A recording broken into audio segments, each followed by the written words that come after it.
mouth-watering smell. Paimon would know the aroma of biryani anywhere. Let's go get some. We can still add it to the list. Well, if it isn't the Traveler and Paimon. Wasn't expecting to see you here. Hello there. Oh, it's been quite a while. Ah, so you two are still hanging out together. Dia, didn't you say last time that you were gonna head back to the desert? I said I was going to resign from being her bodyguard, not that our friendship was over. We're still the best of friends. The Homayanis also still post jobs from time to time. Their pay is always generous, so me and the other mercs never pass them up. I told Dia to just stay at our place when she took one of those jobs a few days ago. My parents were delighted. They even said that it always felt like we were missing someone whenever Dia wasn't around. That sounds like something they would say, all right. They're always so welcoming. Anyway, the job is already taken care of, so I was gonna head back to the brigade as soon as I finished a little shopping. But the master kept insisting, and I ended up staying for another day. You can stay for as many days as you want, Dia. Father hasn't even gotten around to treating you to his best dishes yet. You know I'm not the kind of person to stay put in one place like that, my lady. Don't worry, though. There'll always be next time. What? She said they'll treat you to the best dishes! Paimon can't believe you can still refuse that! But wait. Didn't you say last time that you would take me on a trip to the desert? Why don't you just take me with you today?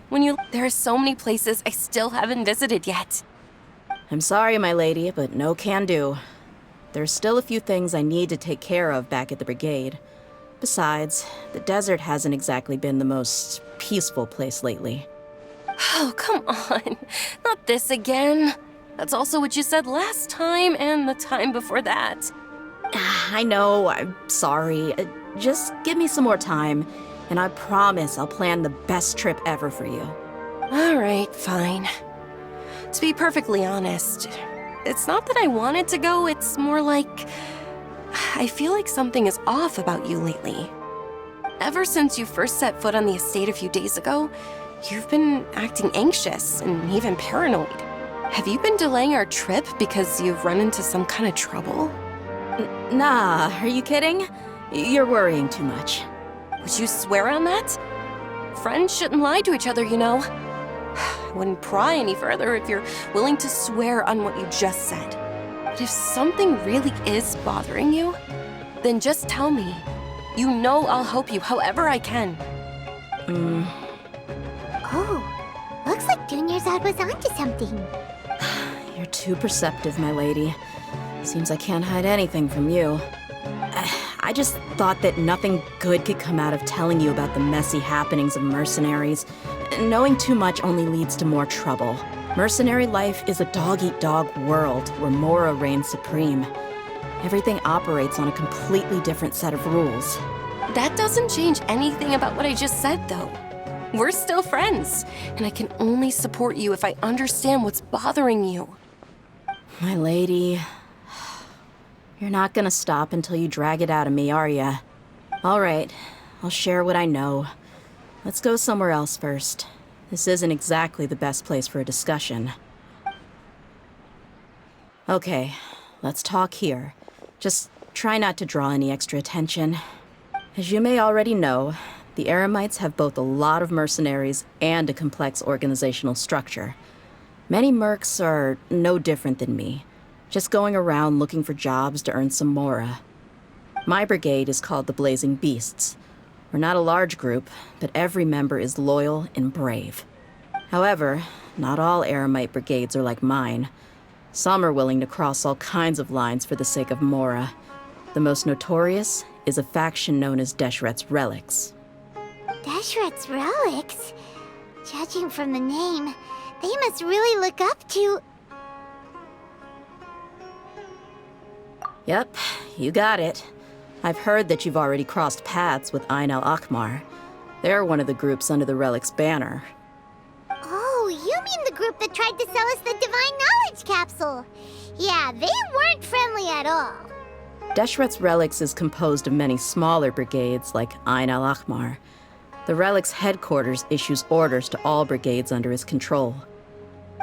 On any other day, I would want nothing to do with them.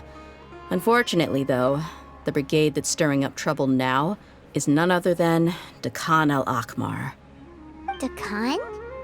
I think it means beard or something. Believe me, it's a really stupid name. I found it insufferable for years. Anyway, the real issue is that Dakan al-Akmar is led by my father, Kusela. Say what now? I think I'm starting to understand your anxiety now. But what did they do? I won't go into details, my lady, but they've been involved in a lot of violent incidents. We're talking hundreds. Hundreds? Yep. The scenes tend to be quite gruesome, too. They strip the victims of all their valuables before murdering them. Not only have they targeted merchant caravans and ordinary citizens, but other mercenary brigades as well. That's beyond terrible. They won't even spare their own kind. I don't know how Deshret's relic sees it. All I do know is that Dakan al-Akmar has become more and more aggressive over the last few years. If I don't do something about them, then even my brigade or the people of Aru village could become their next target. I just wish I knew what's driven him to do this. Yeah. How can your father do such terrible things? I don't know. People change. He's always been pretty pathetic. But at least in the past, there were still a few lines that he wouldn't cross. That's setting the bar pretty low.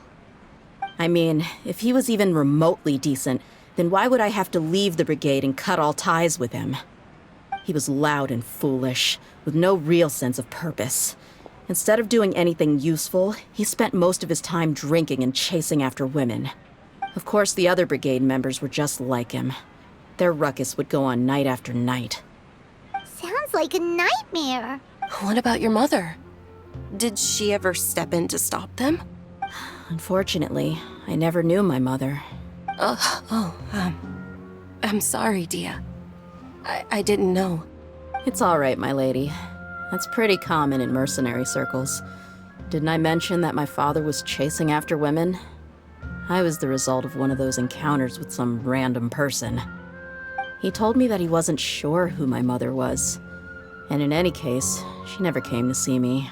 He'd say, "You'll be fine as long as you remember to stick with Dad." But even then, he left most of the parenting to the brigade.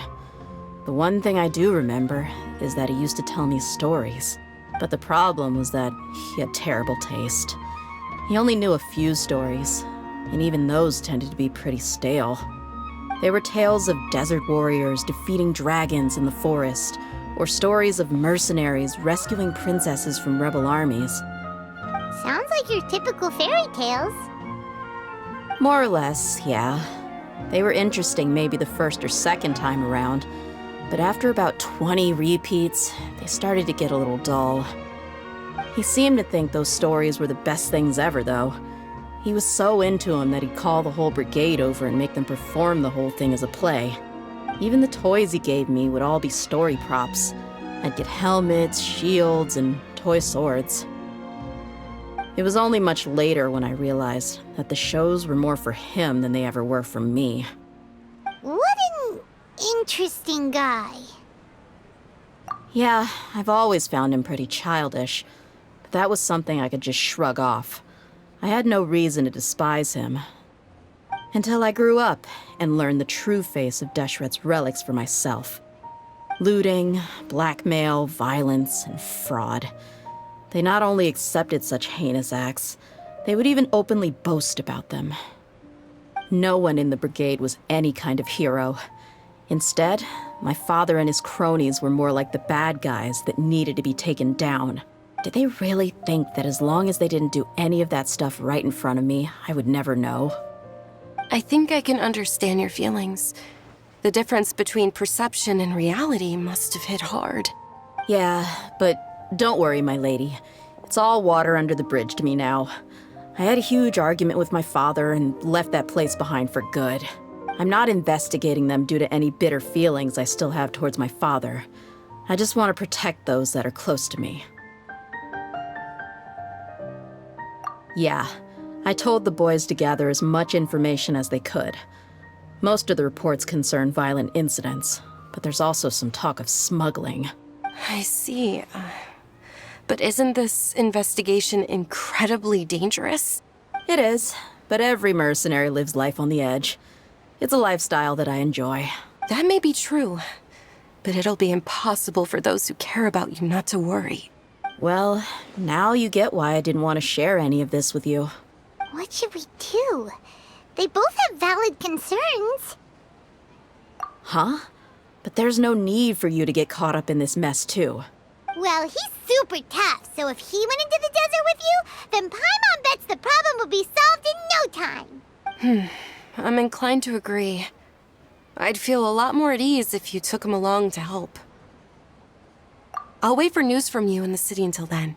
Please, stay safe. I'm honored that you care so much for me, my lady. All right, then let's get moving. Our first stop will be Caravan Rebot, where we can catch up a bit with my fellow mercs.